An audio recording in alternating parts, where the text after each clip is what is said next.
জয় জগৎবন্ধু, জয় শ্রী গুরুদেব, জয় শ্রী রাধে। সবাই বলে কৃষ্ণ কালো কেন? কৃষ্ণ কি আসলে কালো?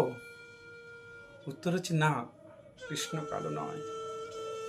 তিনি এতটাই উজ্জ্বল যে তাকে আমরা আমাদের এই জড় চক্ষু দিয়ে কালো দর্শন করি। কিন্তু কেন?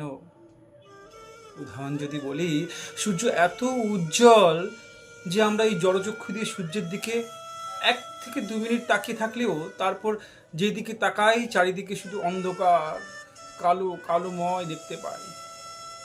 তাহলে বুঝুন, সূর্যের এত আলো থাকা সত্ত্বেও তার দিকে তাকালে চারিদিক অন্ধকার কালো লাগে।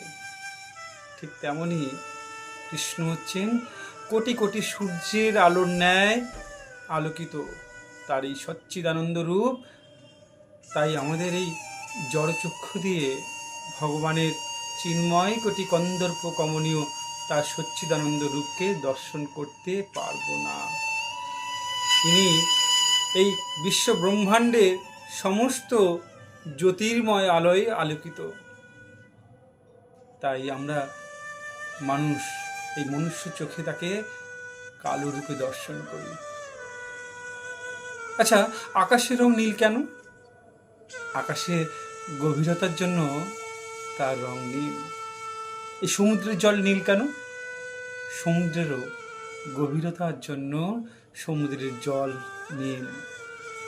প্রভু শ্রীকৃষ্ণ গভীরের গভীরতম সৃষ্টি, আলো, প্রকৃতি, বীজদাতা ও বীজ স্বরূপ।